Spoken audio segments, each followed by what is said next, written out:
আসসালামু আলাইকুম রহমতুল্লাহি বরকাতু। আজকে আমরা একটি বিষয় নিয়ে আলোচনা করব, সেটি হচ্ছে ইসলামের একটি রুকন বা একটি ফরজ, যেটি আল্লাহ তাআলা আমাদের উপর ফরজ করেছেন, সেটি হচ্ছে জাকাত। তো ইসলামের 5টি রুকনের মধ্যে একটি হচ্ছে জাকাত। তো জাকাত আসলে আমাদের যে অর্থনৈতিক ব্যবস্থা আছে, সে অর্থনৈতিক ব্যবস্থার একটি একটি অংশ। এছাড়াও দান, সদকা, বিভিন্ন ধরনের বিষয় আছে ইসলামী অর্থনীতিতে। তো জাকাত একটি ফরজ বিষয়, যেটি আল্লাহ রাব্বুল আলামিন ফরজ করেছেন আমাদের উপর, এটির দ্বারা আমাদের অর্থনৈতিক সমৃদ্ধি লাভ করার জন্য, আমরা যাতে করে আমাদের অর্থনৈতিক সমৃদ্ধি লাভ করতে পারি। তো বাংলাদেশ বিপ্লব পরবর্তী, অর্থাৎ 2024 সালে যে বিপ্লব হলো, ছাত্র জনতার দ্বারা যে বিপ্লবটা আসলো, তো বাংলাদেশের অর্থনীতি একটি ভঙ্গুর অবস্থায় আছে। বিগত সরকার, স্বৈরাচারী সরকার, সেটা ভঙ্গুর অবস্থায় রেখে গেছেন এবং আমাদের উপর প্রচুর পরিমাণ ঋণ আছে। তো আমাদের যে অর্থনৈতিক বিশ্লেষক বা যার হাতে অর্থনীতি যে ব্যবস্থাটা যে পরিচালনা করবেন, তাদের অনেকেই বলেছেন যে এই ভাঙা বা বিধ্বস্ত অর্থনীতিটাকে যদি আমরা ঠিক করতে চাই, তাহলে খুবই সময় লাগবে। আসলে এত সময় লাগবে যে আমরা আস্তে আস্তে সেটা একটা পর্যায়ে নিয়ে যেতে পারবো, কিন্তু আসলে না। আমরা যদি আমাদের বর্তমান অর্থনৈতিক ব্যবস্থা দ্বারা এটা ঠিক করতে চাই, আমরা এই অর্থনৈতিক ব্যবস্থা দ্বারা আমাদের অর্থনৈতিক সমৃদ্ধি কখনোই অর্জন করতে পারবো না। কারণ আমরা আমাদের জ্ঞান দ্বারা এই অর্থনৈতিক ব্যবস্থা ঠিক করতে চাইলে এটা ঠিক হবে না। কিন্তু আপনি যদি আপনার দেওয়া রব বা আপনার সৃষ্টিকর্তা, আপনাকে যে সৃষ্টি করেছে, সে জানে যে কিভাবে আপনার অর্থনৈতিক ব্যবস্থাটা সমৃদ্ধি বা আপনার অর্থনৈতিক যে মন্দাগুলো আছে, এগুলো কিভাবে ঠিক করতে পারবেন, এটা আপনার রব একমাত্র ভালো জানে। তো আপনার রব আপনাকে সিস্টেম দিয়ে দিয়েছে, এখন আপনি যদি সিস্টেম গ্রহণ করেন, আপনার অভিব্যক্তি। তারপরে আমি কিছুটা বলতে চাই যে আপনি কিভাবে আপনার অর্থনৈতিক ব্যবস্থাটা একটা একটা উন্নত পর্যায়ে নিয়ে যেতে পারবেন। আপনি জাকাত ছাড়া এটা কখনোই পারবেন না। আপনি যত ধরনের বিশ্লেষণ করেন, অর্থনৈতিক বিভিন্ন জিনিস নিয়ে আসেন, এটা সম্ভব না। এটা সমস্যা থেকেই যাবে, যে কোনো স্থানে সমস্যা থেকেই যাবে। পৃথিবীর অনেক দেশে অনেক অর্থ ব্যবস্থা চালু আছে, সব জায়গায় সমস্যা আছে এখনও। উন্নত দেশগুলোতে এখনও অনেক মানুষ দারিদ্র্য সীমার নিচে বাস করে, সেখানে অর্থনৈতিক কোনো প্রপার যে সলিউশন সেটা নাই। তো সেক্ষেত্রে আমি বলতে চাই যে জাকাত আল্লাহ রাব্বুল আলামিনের দেওয়া একটি বিধান, যেটি আমাদের উপর ফরজ করেছে। জাকাতের অনেকগুলো ফজিলত আছে। সেই ফজিলতের মধ্যে প্রথম ফজিলত হচ্ছে এটা একটা ফরজ, এটা প্রত্যেকটা মুসলমানের উপর ফরজ। আপনি যদি একজন মুসলমান হয়ে থাকেন, যদি একজন সত্যিকারের মুসলমান হয়ে থাকেন, আপনাকে অবশ্যই জাকাত প্রদান করতেই হবে। তো সেক্ষেত্রে আপনি জাকাত প্রদান করবেন এবং জাকাতের মাধ্যমে আল্লাহর রহমত লাভ করবেন। এটা হচ্ছে 1 নম্বর। দ্বিতীয়ত হচ্ছে জাকাত দিলে আপনার গুনাহ মাফ হবে, কারণ আপনি ফরজ আদায় করে ফেলবেন। আর যদি ফরজ না আদায় করেন, আপনার গুনাহ হবে। সেক্ষেত্রে হচ্ছে জাকাত আদায় করার সাথে সাথে আপনার গুনাহ মাফ হয়ে যাবে এবং আল্লাহ তাআলা আপনাকে সাহায্য করবেন। আপনার সম্পদ আর কি এই জাকাত দিলে কমবে না, বরঞ্চ বাড়বে। অর্থনৈতিক সমৃদ্ধি আসবে অবশ্যই। তো এগুলো হচ্ছে, এই যে এই 3টার কথা বললাম, আল্লাহর রহমত, গুনাহ মাফ এবং হচ্ছে আপনার যে আল্লাহর সাহায্য আসবে আপনার প্রতি, এগুলো হচ্ছে অভ্যন্তরীণ, আপনার একান্তই ব্যক্তিগত বিষয়। এগুলো আল্লাহ আপনাকে দিবেন।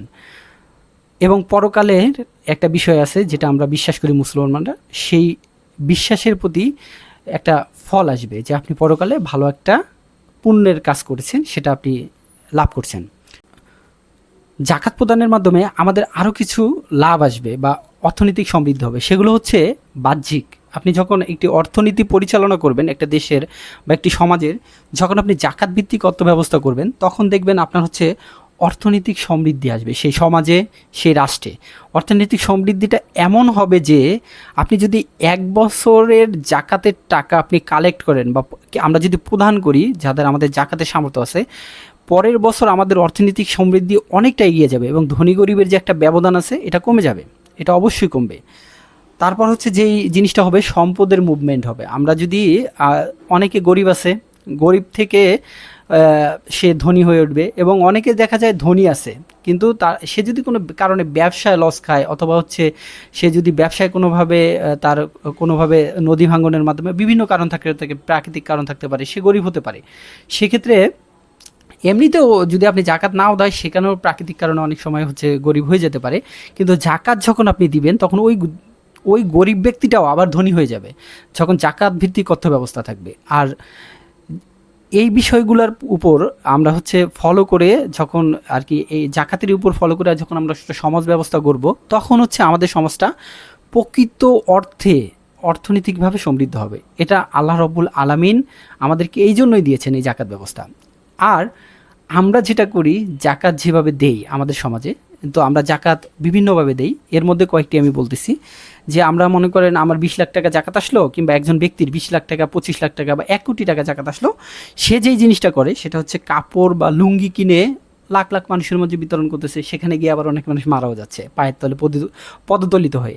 এবং এর মাধ্যমে এছাড়া যে জিনিসটা করে অল্প অল্প টাকা, যেমন আমার 20 লাখ টাকা হয়েছে, আমি কাউকে 20,000, কাউকে 30,000, কাউকে 50,000 দিলাম। এভাবে বন্টন করে আমি হচ্ছে অর্থনীতিকে আমার জাকাতটাকে দিয়ে দিলাম। এইভাবে জাকাত দিলে আসলে এটা হচ্ছে জাকাতের, আমার মনে হয় যে এটা জাকাতের সিস্টেম না। আপনি যখন এইভাবে দিবেন, তখন হচ্ছে আমাদের সমাজ থেকে যে অর্থনৈতিক সমৃদ্ধি আসার কথা জাকাতের মাধ্যমে, সেটা আসবে না। আপনি সিলেক্ট করেন, আপনার 1 কোটি টাকা জাকাত আসছে, আপনি সিলেক্ট করেন, আপনি হচ্ছে সিলেক্ট করেন 10 জন মানুষ, 20 জন মানুষ, আপনি হচ্ছে 10 লাখ টাকা করে দেন একজনকে। দেখবেন পরের বছর উনি জাকাত দেওয়ার মতো সামর্থ্য লাভ করবে। আপনি যখন এইভাবে জাকাত দিবেন, তো হচ্ছে জাকাতটা আপনার অর্থনীতির একটা প্রভাব ফেলবে। আপনি পরের বছর ওই ব্যক্তি আবার জাকাত দিবে।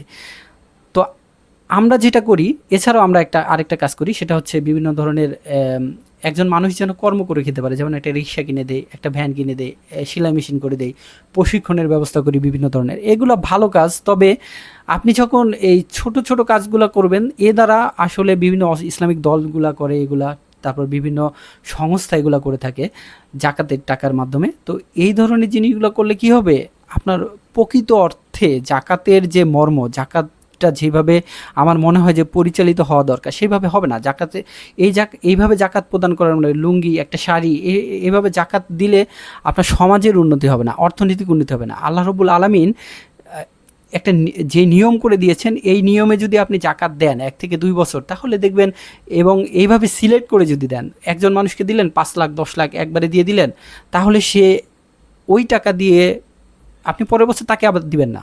কারণ হচ্ছে গিয়ে, সে যদি ওই টাকা দিয়ে কোনো কিছু না করতে পারে, তাকে দেওয়ার দরকার নেই। আপনি সিলেক্ট করেন, লোক সিলেক্ট করে লিস্ট করেন, এইভাবে জাকাত দেন। আসলে এইভাবে জাকাত দিলে আমাদের সমাজের উন্নতি হবে। এছাড়া আসলে উন্নতি সম্ভব না। আমাদের নিজেদের জ্ঞান বুদ্ধি, যত ধরনের পরিকল্পনা গবেষণা আছে, এই অর্থনীতির যে সাবজেক্ট আছে, এই সাবজেক্ট দিয়ে আসলে আপনি হয়েছে গিয়া সমাজকে অর্থনৈতিকভাবে সমৃদ্ধ করতে পারবেন না। একমাত্র আল্লাহ রব্বুল আলামিনের দেওয়া যে জাকাত অর্থ ব্যবস্থা, এটার মাধ্যমে আপনি সমৃদ্ধ করতে পারেন আপনার অর্থনীতিকে। আমি যত আর কি উপদেশ বলতে আসলে সবার কাছে প্রত্যাশা করব যে হচ্ছে যেন এমন একটি অর্থনৈতিক ব্যবস্থার প্রচলন আমাদের দেশে হয়, যাতে করে হচ্ছে আপনি আপনার সৃষ্টিকর্তার আদেশও মানতে পারেন, এবং হচ্ছে সমাজ একটি সুন্দর অর্থনীতির দিকে এগিয়ে যেতে পারে। এই আশা প্রত্যাশা করে, এই প্রত্যাশা রেখে আমি আমার ভিডিও শেষ করছি। আসসালামু আলাইকুম রহমতুল্লাহ।